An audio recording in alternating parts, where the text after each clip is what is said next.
Bienvenue dans cette nouvelle vidéo. Aujourd'hui nous visitons Chasseneuil-sur-Bonnieure où s'est déroulé des activités de résistance pendant la Deuxième Guerre mondiale.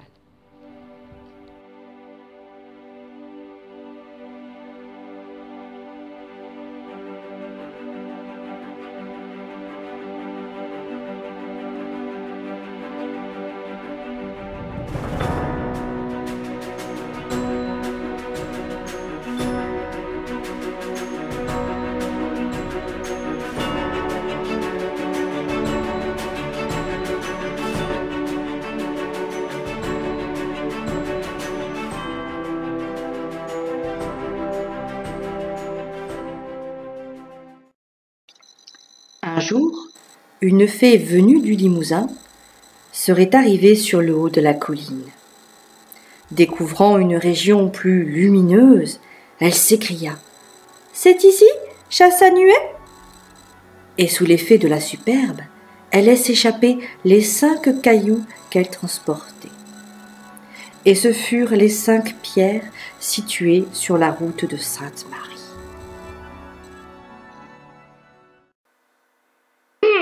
Waouh, quand même.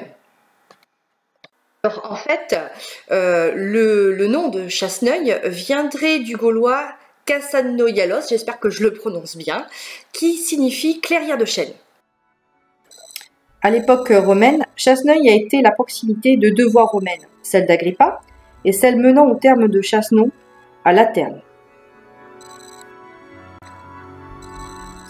Effectivement, on y a trouvé des traces de 2 camps militaires, ainsi qu'une borne, qui a d'ailleurs été réemployée comme sarcophage d'enfants. Le texte inscrit est hélas illisible et il se trouve actuellement au musée archéologique d'Angoulême.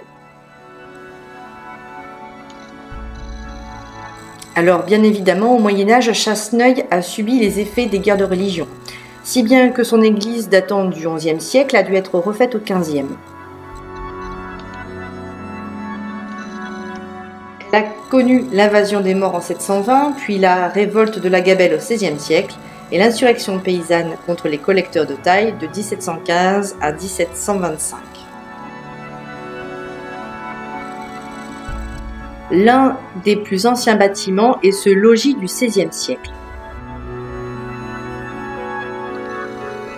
L'ordre de Saint-Vincent de Paul.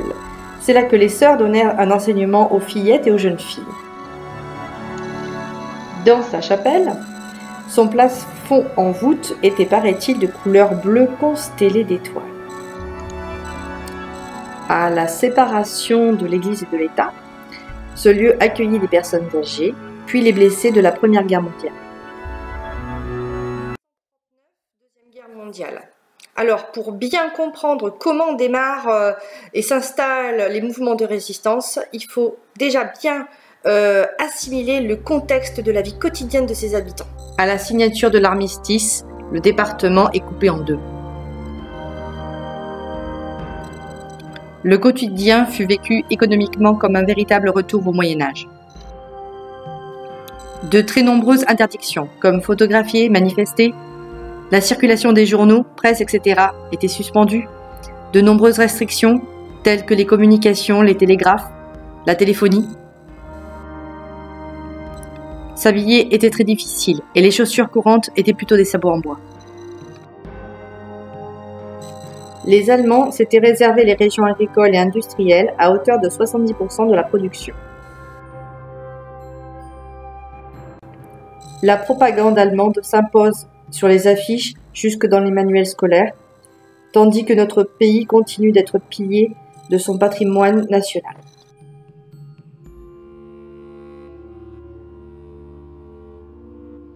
Les échanges entre les zones sont souvent refusés, comme le beurre contre d'autres produits alimentaires. Donc, comme vous l'avez compris, il manque de tout en alimentation et en tout ce qui est métaux, caoutchouc. Donc, on ne pouvait pas fabriquer assez de pneus pour équiper les vélos, les camions, les voitures, etc.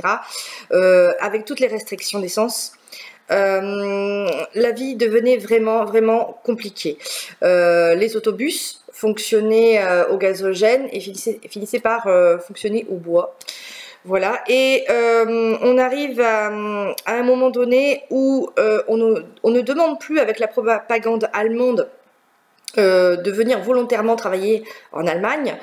Mais là où les nazis vont faire une grosse erreur, c'est en instaurant le STO, le service du travail obligatoire. Et ça va être la goutte d'eau qui va faire déborder le vase et qui va déclencher la résistance. Hélène Nebout, appelée également chef Luc, commença dans la résistance à partir de 1941. Elle a été contactée par 2 Anglais afin de faire passer des messages.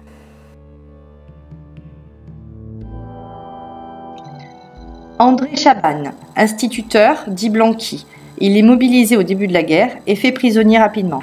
Il tentera des évasions, la 4e sera la bonne. Il parcourra 600 km à pied et simplement de nuit. 600 km afin de rejoindre notre région. Guy Pasco, dit You, est à l'origine du maquis. C'est lui qui installe un premier groupe dans un gourbi dans la forêt du secteur de Chasseneuil. À eux 3, ils forment le maquis de Bir Hakeim en 1943, nom donné par Claude Bonnier. Dit Hypoténuse, il est ingénieur de formation. Il sera responsable pendant la résistance de la région B, sud-ouest, et il est chargé d'organiser les maquis charentais. Jacques Nancy, dit Zap, est arrivé en Charente avec Bonnier en 1943. Il fut responsable de la section spéciale de sabotage de la région B, dont il forma 70 équipes. René Chabas, il assure l'organisation de plusieurs zones d'atterrissage indiquées par des feux positionnés en triangle. Il assure la liaison entre Londres et la France. Le maquis de Bir Hakeim sera affilié à la fin de cette même année 1943 à l'armée secrète AS sous le numéro 18. L'organisation aidera le maquis avec des subventions et des armes. Hélène Nebout va prendre la décision d'aller voir des amis et ils vont discuter longuement dans le salon. À un moment donné, ils entendent les motos de la milice et de la Gestapo qui sont à sa recherche. Elle aura juste le temps de se faufiler dans le trou d'un plafond pour se mettre à plat ventre couché sur le toit.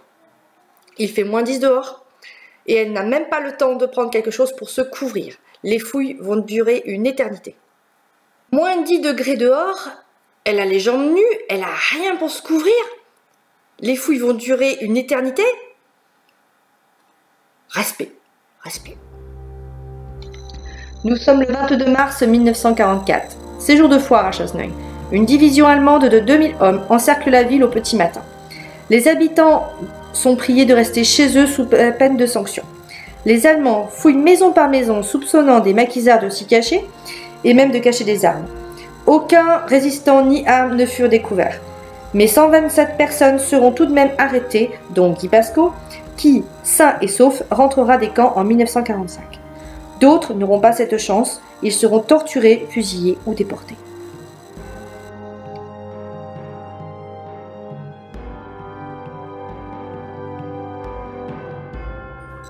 Le résistant Claude Bonnier, trahi, est arrêté par le chef de la Gestapo de Bordeaux en 1944. Enfermé au Bouscat pour son interrogatoire, il fera tomber une capsule de cyanure de sa doublure et mettra fin à ses jours.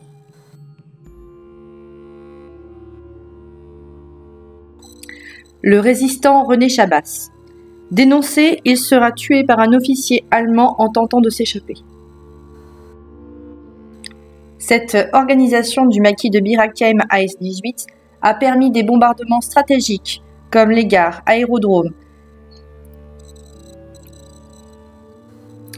1000 soldats allemands mis hors de combat.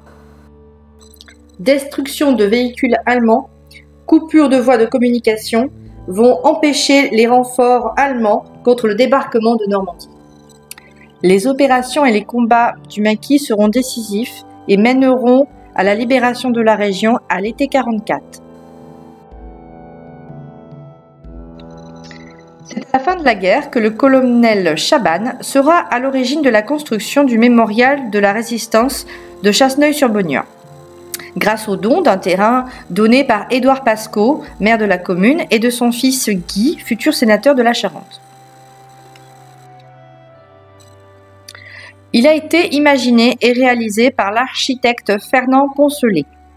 Le V rappelle celui de la victoire et qui soutient la croix de Lorraine, symbole de la résistance. Ce monument a été réalisé par Georges Giraud, Raoul Eugène Lamour de Dieu, ça ne s'invente pas, c'est un nom magnifique, et Émile Antoine Perronnet. Ces sculptures de bas-relief racontent la vie, les sacrifices et l'engagement de tous ces hommes et de toutes ces femmes, résistants, civils ou militaires, en vue de la libération de la France et de la déportation.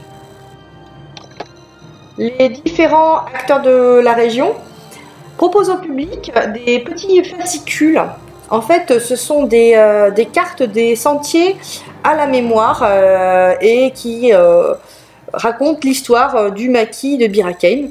Donc ce sont des sentiers qui font à peu près 4 km, 5 km et que je vous invite à faire. Je vous mettrai tout ça en barre d'infos dans le descriptif. Voilà, cette vidéo se termine ici.